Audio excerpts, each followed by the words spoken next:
Praise the Lord. இயேசுவின் ரத்தம் ஜெயம். தினமும் இயேசு நிகழ்ச்சிக்கு உங்களை கர்த்தராகிய இயேசு கிறிஸ்துவின் நாமத்தில் வரவேற்கிறேன். செய்தியின் தலைப்பு, உங்களது வாழ்வே நற்செய்தி, சுவிசேஷம்.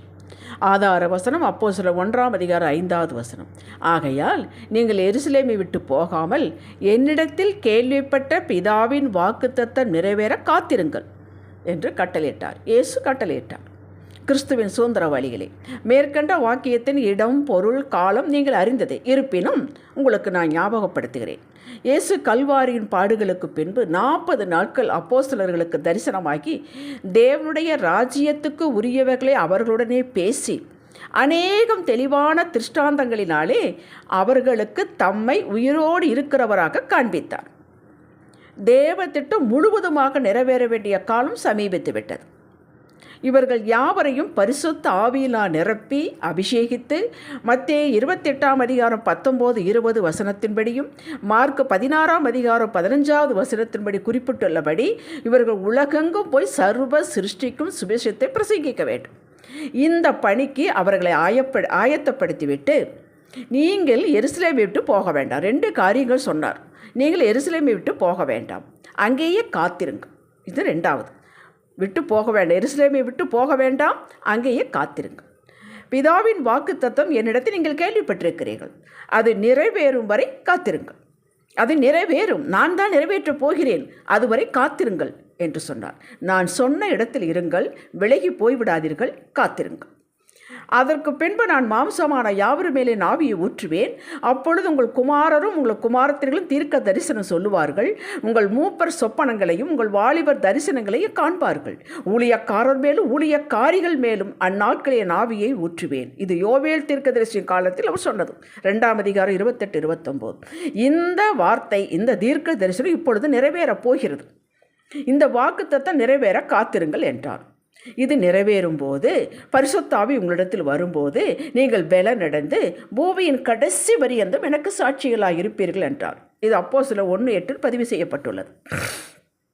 பரிசுத்த ஆவியின் நிறைவை பெறும்போது முதலில் பலனடைவீர்கள். ஆத்தும பலன் உண்டு, சரீர பலனும் உண்டு. உள்ளான பலனும் உண்டு, வெளியான பலனும் உண்டு. பின் உலகெங்கும் சென்று சுவிசேஷத்தை பிரசங்கிப்பீர்கள்.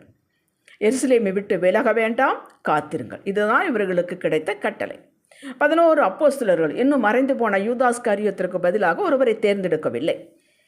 அந்த நேரத்தில் 11 அப்போஸ்தலர்களும் ஸ்திரீகளும் இயேசுவின் தாய் சகோதரர்களும் எருசலேமிலே ஒரு மேல் வீட்டறையில் சேர்ந்தார்கள், தங்கினார்கள்.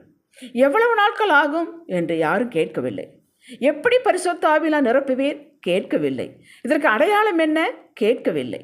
அந்த அளவுக்கு அவர்கள் முதிர்ச்சி அடைந்திருந்தார்கள். இவர்களெல்லாம் யார்? மீன் பிடிப்பவர்கள், டேக்ஸ் கலெக்டர்ஸ், வரி வாங்குறவர்கள், சாதாரணமானவர்கள். அந்த அளவுக்கு முதிர்ச்சி அடைந்திருந்தார்கள். 10 நாட்களுக்கு பின் அத்தனை பேர்கள் மேலும் ஆவியானவர் வந்து இறங்கினார், ஊற்றப்பட்டார், நிறைவை பெற்றார்கள். அந்நிய பாஷையில் பேசி தேவனை மகிமைப்படுத்தினார்கள். இதெல்லாம் அப்போஸ்தலர் 2 பதிவு செய்யப்பட்டுள்ளது. நேரம் எடுத்து வாசியுங்கள். அற்புதமான பாட்டு, வாசியுங்கள். இன்று ஆவியானவர் நம்மோடு இதை கொண்டு இடைபடுவது என்னவென்றால், நாம் யாவரும் பரிசுத்த ஆவியின் அபிஷேகம் பெற்றவர்கள். அதாவது ரட்சிக்கப்பட்டு ஞானஸ்நானம் எடுத்து பின் லூக்கா 11:13 சொன்னப்பட்டபடி தாகத்தோடு கேட்டு பெற்றுக்கொண்டவர்கள். யாவரும் ஆவி நிறைவை பெற்றிருக்கிறோம். அப்படி பெறாதவர்கள் யாரும் இந்த செய்தியை கேட்டுக்கொண்டிருப்பீர்கள் என்றால், இந்த செய்தி முடிந்ததும் மண்டியிட்டு, கர்த்தாவே உங்களுடைய ஆவியினால் என்னை நிரப்புமையா என்று கேளுங்கள். தாகத்தோடு கேளுங்கள், ஆசையோடு வாஞ்சையோடு கேளுங்கள். நிரப்புவார். இன்றே நிரப்புவார், இப்பொழுதே நிரப்புவார். இதுக்கு ஒரு பெரிய சடங்காச்சாரம் ஏதும் தேவையில்லை. நம் எல்லார் மேலும் ஆண்டவர் ஒரு கடமையை போட்டிருக்கிறார். ரட்சிக்கப்பட்டவர்கள், ஞானஸ்நானம் எடுத்தவர்கள், ஆவியின் நிறைவை பெற்றவர்களுக்கு மேலே ஒரு கடமை உண்டு. அப்போஸ்தலர்களைப் போலவே, 1, நாம் சாட்சியாக இருக்க வேண்டும். 2வது, சுவிசேஷத்தை பிரசங்கிக்க வேண்டும். சாட்சி, அது என்ன சாட்சி? நம்மை பார்ப்பவர்கள் இவர்கள் கர்த்தருடைய மக்கள், அவரது கட்டளைகள் நடக்கிறவர்கள், தெய்வ பயம் கொண்டவர்கள், விசுவாசமுடையவர்கள், விசுவாசத்தினாலேயே ஆண்டவரிடம் வந்து சகலத்தை பெற்றுக்கொள்கிறவர்கள். இவர்கள் ஜெபித்தால் நடக்கும், அப்படியே நடக்கும், இவர்களை நம்பலாம். இப்படிப்பட்ட சாட்சி வேண்டும். இந்த சாட்சி முதலில் குடும்பத்தில் ஆரம்பிக்க வேண்டும். பின் வேலை ஸ்தலம், உறவுகள், நட்புகள், அறிமுகமான வட்டாரங்களில் பேசப்பட வேண்டும். இதுதான் நமது அறிமுகம். நன்றாக தெரிந்து கொள்ளுங்கள், நமது அறிமுகம் சாட்சி, நம்முடைய சாட்சி.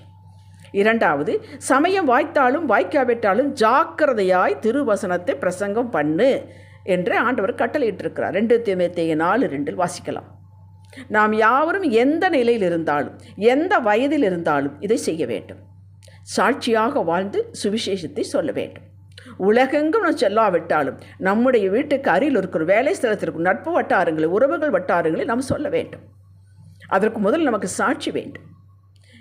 இயேசுவை பற்றிய சகல செய்திகளும் நற்செய்தி தான், சுவிசேஷம்தான்.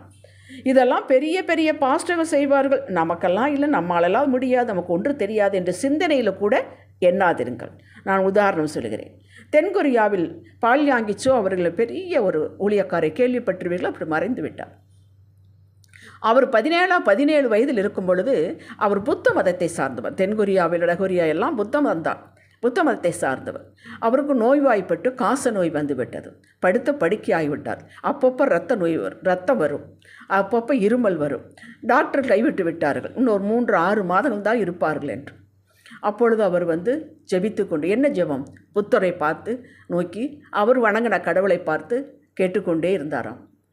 அந்த வழியாக ஒரு ஹைஸ்கூல் பொண்ணு, சின்ன பொண்ணு அவரை பார்த்து, நீங்கள் ஏன் இயேசுவை கேட்கக்கூடாது? இயேசப்பா நல்லவங்க, அவங்க கண்டிப்பாக சுகம் கொடுப்பாங்க, நீங்கள் கேட்டு பாருங்கள். தினமும் சொல்லுவாளாம். கண்ணீர் விட்டு ஒரு நாள் ஜெபித்தாளாம்.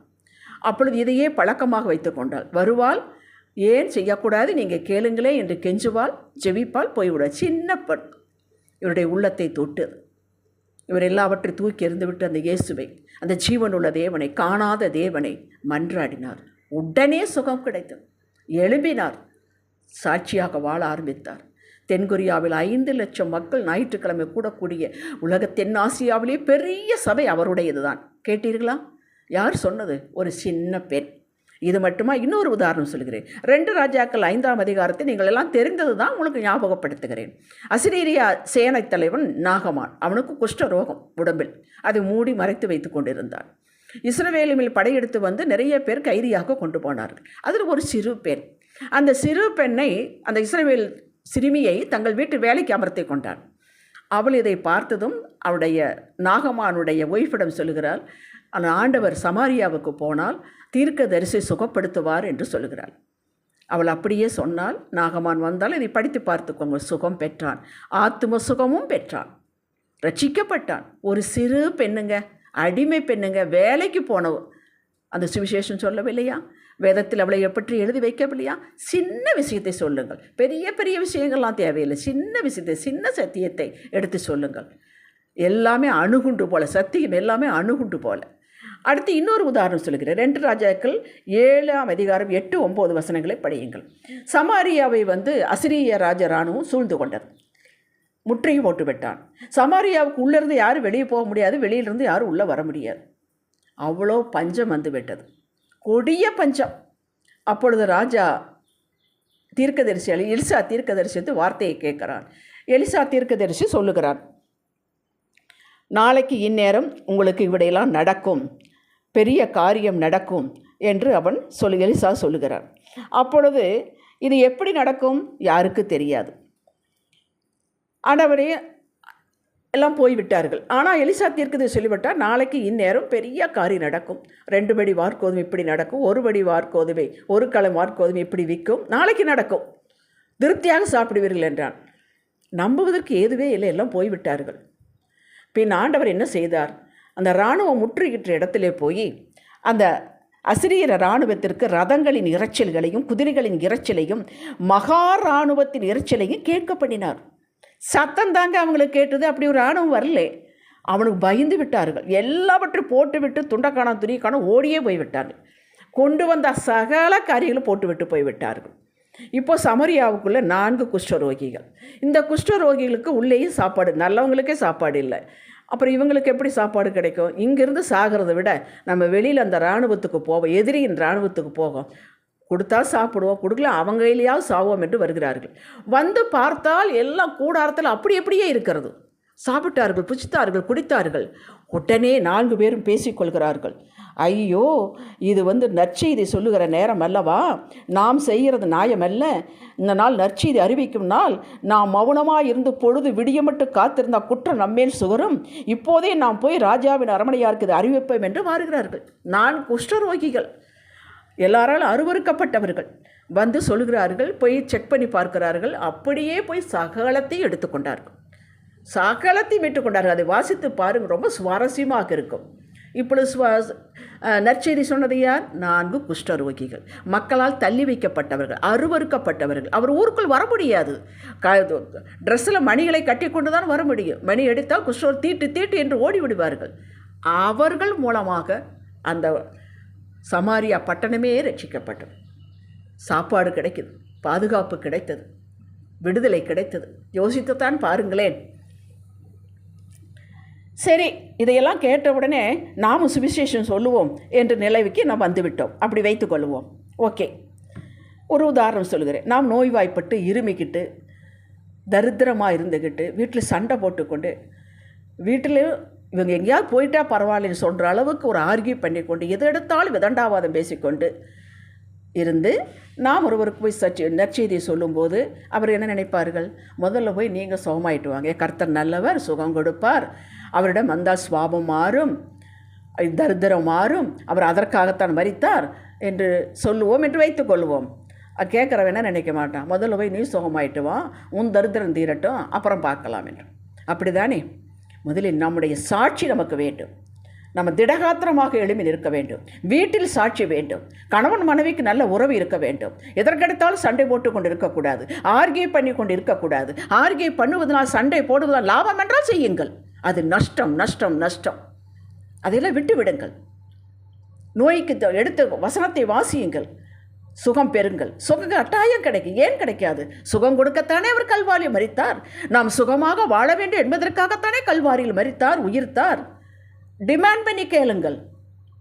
உள்ளே மாற்றம் அடையட்டும், வெளியே மாற்றம் அடையட்டும். இப்பொழுது தைரியமாக சொல்லுங்கள்.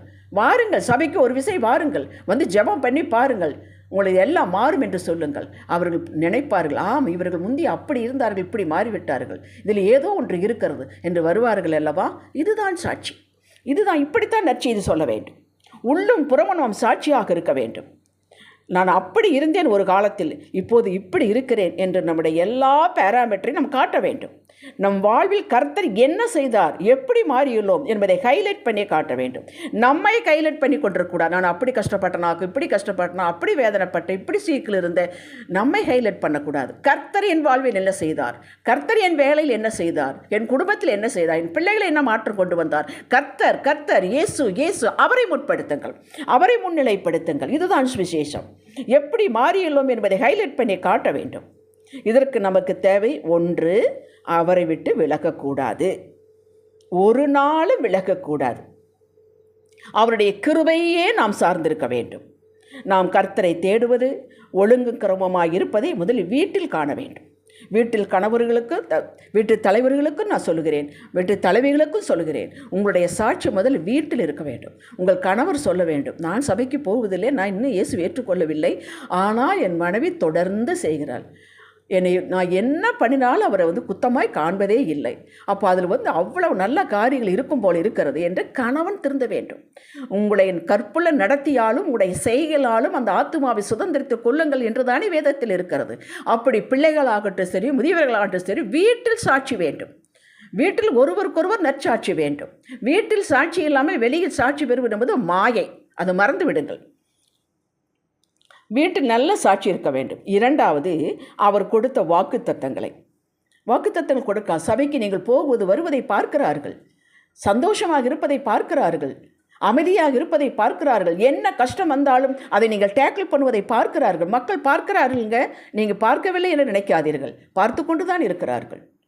இதெல்லாம் சாட்சி. நம்மளுக்கு வாக்குத்தத்தங்களை விட்டு விலகக்கூடாது. நான் அடைவேன், நிச்சயமாக அடைவேன் என்று சொல்ல வேண்டும். நான் இப்படியெல்லாம் ஜெபித்தேன், வேதத்தில் இப்படி ஒரு வாக்கு இருக்கிறது, அதை வைத்துக்கொண்டு ஜெபித்தேன், ஆண்டவர் கொடுத்தார் என்று நீங்கள் தைரியமாக சொல்ல வேண்டும். அப்படி கிருபையை சார்ந்து, வாக்குத்தத்தங்களை சார்ந்து பொறுமையாக இருக்க வேண்டும். விசுவாசமும் பொறுமையும் இணையும் போது காத்திருக்குதல் ஒரு பெரிய பாரமாகவே இருக்காதுங்க. சகலத்தை சுதந்திரித்துக் கொள்ளலாம். நிலை பெற்று பெருமை வராதபடி நிர்விசாரமாக இருந்து அழிந்து விடாதபடி நாம் கனிந்து விட்டோமா என்று கர்த்தருக்குத்தாங்க தெரியும். இந்த சோறு வெந்து விட்டதா என்பது அவருக்குத்தான் தெரியும். நாம் நினைக்கிறோம் நான் எல்லாம் சரியாயிட்டேன், இப்போ கொடுத்தா செய்வேன்னு. இல்லை, அவருக்கு தெரியும். இந்த கனி கனிந்து விட்டதா, இன்னும் முக்கால் பழத்தில் இருக்கிறதா, காலிஸ் இருக்கிறதா, இது அவருக்குத்தான் தெரியும். நாம் செய்ய வேண்டியதெல்லாம் பொறுமையாக நாம் செய்து கொண்டிருப்போம். கனிந்து விட்டது என்றால் நம்மிடம் பொறுப்பை கொடுப்பார், அளவில்லாமல் கிருபையை கொடுப்பார், அதற்கு வேண்டிய சகல காரியங்களை வழி வாசல்களை திறந்து விடுவார். நீங்கள் அதை பற்றியெல்லாம் கவலைப்பட வேண்டாம், நீங்கள் ஆயத்தமாகுங்கள், அவ்வளவுதான். தினப்படி வேலையில் கர்த்தருக்கென்று செய்து அவரையே நம்பி பி பிளான் சி பிளான் இல்லாமல் இருக்க வேண்டும், அமைதியாக இருக்க வேண்டும். இது இப்படி இருக்குது ஆண்டவர், இது என்னுடைய விருப்பம், என் பிள்ளைகள் இப்படி இருக்க வேண்டும், எனக்கு ஒரு வீடு வேண்டும், எனக்கு கடன் இருக்கக்கூடாது, இது எல்லாம் கட்டாயம் நடக்கும். அதை சொல்லிவிட்டு நீங்களாகவே ஒரு பி பிளான் சி பிளான் வச்சுக்கக்கூடாது. ஆண்டவரே என்னுடைய விருப்பத்தை எல்லாம் சொல்லிவிட்டேன், என்னுடைய ஆசைகளை எல்லாம் சொல்லிவிட்டேன், இது ஒன்றும் தவறு கிடையாது, நீங்கள் தான் சொல்லியிருக்கிறேன் என் நாமத்தில் எதை கேட்டாலும் தருவேன் என்று. ஆனால் உங்கள் சித்தத்தின்படி நடக்கட்டும் ஐயா, ஒரே பிளான், அவருடைய சித்தம், அவருடைய பிளான், அப்படி சொல்லிவிட்டு ஜெபித்து விட்டு அமைதியாகிருங்கள், காத்திருங்கள், பொறுமையாயிருங்கள். காத்திருக்கிறவர்கள் வெட்கப்பட்டு போவதே இல்லைங்க, அப்படி ஒரு சரித்திரமே இல்லை. ஹல்லேலூயா.